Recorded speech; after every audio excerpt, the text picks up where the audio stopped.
Very good morning to all of you. I hope you are doing well in your life. Myself Dr. Harshvardhan Shrimali. इस lecture के अंदर हम बात करेंगे fourth unit के चैप्टर नंबर फर्स्ट और चैप्टर नंबर सेकंड के बारे में. चैप्टर नंबर फर्स्ट जिसका हेडिंग है कंसेप्ट एंड डिज़ाइन और चैप्टर नंबर सेकंड जिसकी हेडिंग है एनालिसिस ऑफ कंसेप्ट. हम इसमें देखेंगे यहाँ से कैसे क्वेश्चन आ सकते हैं और हमें उसका जवाब कैसे देना चाहिए. देखिए इसमें जो क्वेश्चन बनेगा वो दो तरीके से बन सकता है. पहली चीज़ कंसेप्ट एंड डिज़ाइन पे पूछ ले सिर्फ, या फिर सिर्फ एनालिसिस ऑफ कंसेप्ट पे पूछ ले, और थर्ड ये भी हो सकता है कि इन दोनों को कंबाइन करके एक क्वेश्चन आपसे पूछ लिया जाए. तो ये जो आंसर मैंने डिज़ाइन किया है उसे इस तरीके से किया है कि अगर सेपरेट क्वेश्चन पूछ लेते हैं तो भी आप उसमें से सेपरेट आंसर लिख पाएंगे, और अगर कंबाइन में पूछ ले तो आप उसे कंबाइन करके भी लिख पाएंगे. लेक्चर को स्टार्ट करने से पहले अगर आपने इस चैनल को सब्सक्राइब नहीं किया है तो प्लीज़ इस चैनल को सब्सक्राइब कर लीजिए. चलिए इस लेक्चर को स्टार्ट करते हैं. भारत माता की जय.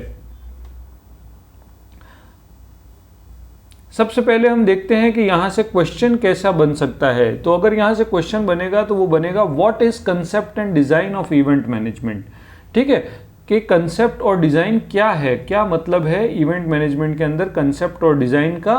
दूसरा बोलेंगे how is this concept analyse, और इस कंसेप्ट को एनालाइज कैसे किया जाता है.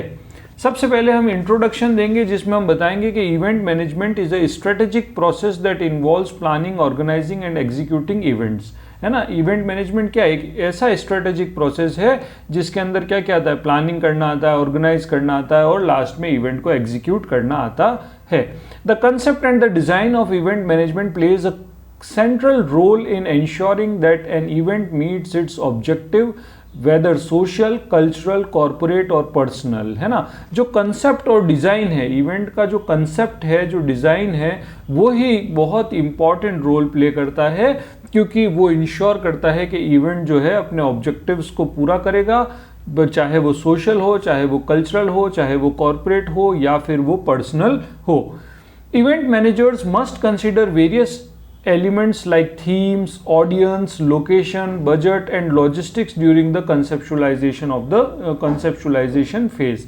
जब इवेंट का कंसेप्ट तैयार हो रहा हो, इवेंट मैनेजमेंट मैनेजर को क्या करना चाहिए, थीम क्या है इवेंट का इसके बारे में डिस्कस करना चाहिए, उसकी ऑडियंस कैसे रहने वाली है, किस एज ग्रुप की ऑडियंस रहने वाली है उसको देखना चाहिए, उसकी लोकेशन क्या रखेंगे, बजट क्या होगा, लॉजिस्टिक्स कैसे आएंगे और जाएगा सामान, सारी चीज़ों पे कंसेप्ट को तैयार करते हुए बात करनी चाहिए.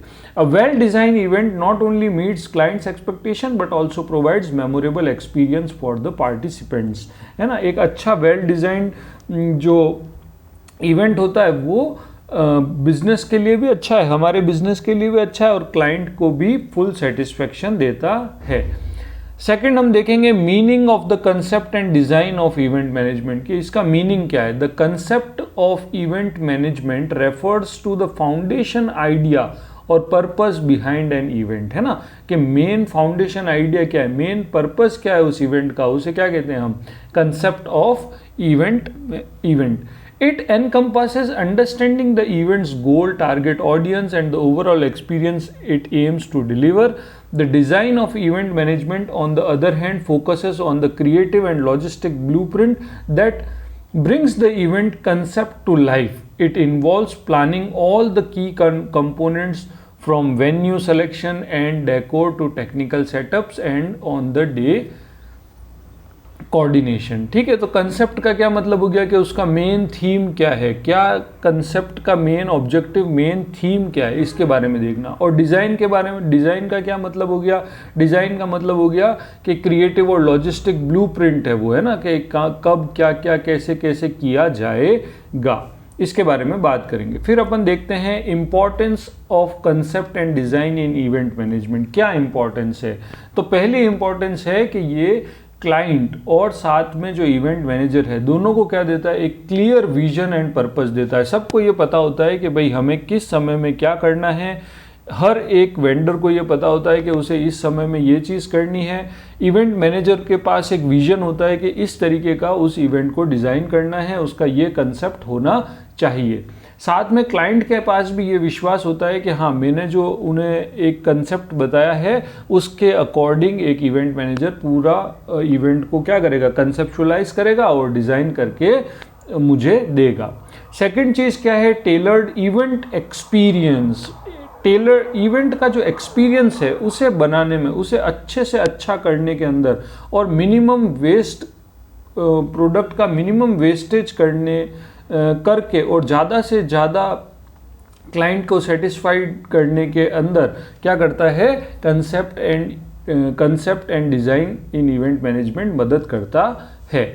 थर्ड चीज़ अपन देखते हैं, इफेक्टिव प्लानिंग एंड एग्जीक्यूशन। ठीक है, अच्छी प्लानिंग और अच्छा एग्जीक्यूशन करने में ये मदद करता है। जब हमें पहले से चीज़ें पता होगी, हमारा कंसेप्ट ये, हमारी डिज़ाइन ये, इस समय में हमें ये काम करना है, तो उसकी वजह से हम अच्छे से अच्छी प्लानिंग करेंगे और उस प्लानिंग को अच्छे से अच्छे तरीके से एग्जीक्यूट कर सकते हैं। The design phase allow for detailed planning helping event managers organise logistics, budget, timelines and vendor coordination.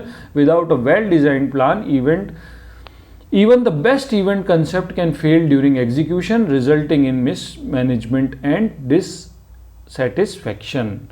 फिर फोर्थ इंपॉर्टेंस क्या है, रिस्क मैनेजमेंट। ठीक है, रिस्क मैनेजमेंट किया जा सकता है। A thoroughly analyzed event design helps anticipating potential challenges and risk, whether logistics, financial or safety related.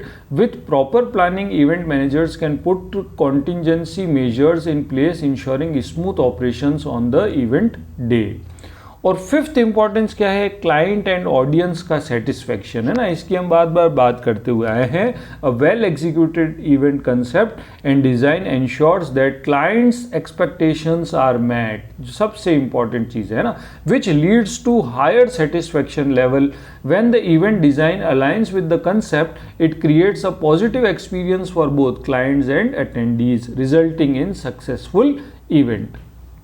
ठीक है, ये क्वेश्चन, पहला पार्ट इस क्वेश्चन का खत्म होता है। अब अपन चलते हैं analysis of concept in event. ये एनालिसिस क्या होता है और कौन कौन से स्टेप्स को फॉलो करना पड़ता है इवेंट कंसेप्ट को एनालाइज करने के अंदर, तो इसके बारे में हम बात करते हैं। The analysis of the concept in event management involves a critical examination of events core idea, purpose and goals to ensure they are clear, feasible and align with the client's expectation। ठीक है, इसके अंदर हम क्या करते हैं, concept of event के क्या करता है, एक क्रिटिकल एग्जामिनेशन करते हैं, जिससे हम देखते हैं कि अच्छा कोर आइडिया ये था, पर्पज़ ये था, हम जो चीज़ को डिज़ाइन कर रहे हैं क्या वो क्लाइंट की एक्सपेक्टेशन को मैच कर रहा है क्या। This process helps in transforming a broad event idea into a structured actionable plan. इसे एनालाइज करने से हमें क्या फ़ायदा मिलता है, इससे ये क्या करता है, पूरे इवेंट प्लान को ट्रांसफॉर्म करने में मदद करता है। हमारे पास जो आइडिया था उसको हम स्ट्रक्चर्ड फॉर्म में लेके आते हैं और उसे एक्शनेबल प्लान्स के अंदर लाते हैं। A thorough analysis also allows event managers to anticipate potential challenges and opportunities। जब हम किसी चीज़ को एनालाइज करते हैं तो हमें पता पड़ता है कि आने वाली पोटेंशियल चैलेंजेस ये हो सकते हैं, हम उसके लिए सेफ्टी मेजर्स ले सकते हैं, आगे आने वाली क्या अपॉर्चुनिटीज़ हो सकती है उसके लिए हम काम कर सकते हैं, ensuring a more effective design and execution of the event। अब हम देखते हैं steps in analyzing the event concept, कौन कौन से स्टेप्स हैं। तो पहला स्टेप क्या होता है किसी भी चीज़ को एनालाइज करने का, अंडरस्टैंडिंग द इवेंट्स ऑब्जेक्टिव्स, है ना, उस इवेंट के ऑब्जेक्टिव्स क्या क्या है। पहला स्टेप क्या है, सबसे पहले हम क्या देखेंगे, उसके ऑब्जेक्टिव्स क्या क्या है उस इवेंट को करने के। The first step in concept analysis is to clarify define the objectives of the event. Is it a corporate meeting to promote a product, क्या वो एक कॉर्पोरेट मीटिंग है किसी प्रोडक्ट को प्रमोट करने के लिए, या कोई सोशल गैदरिंग है नेटवर्किंग के लिए, या कोई कल्चरल फेस्टिवल है to showcase the tradition. Understanding the event's main purpose help guiding all subsequent decision. जब हमको ये पता पड़ जाता है अगर अच्छा कॉर्पोरेट मीटिंग है तो हमको थीम क्या देना है, हमारा वेन्यू क्या होना चाहिए, हमारे ऑब्जेक्टिव्स कैसे हैं, वो सारी चीज़ें हम एनालाइज कर पाते हैं। तो सबसे पहला स्टेप क्या है इवेंट कंसेप्ट को एनालाइज करने का, उसके ऑब्जेक्टिव्स को समझना।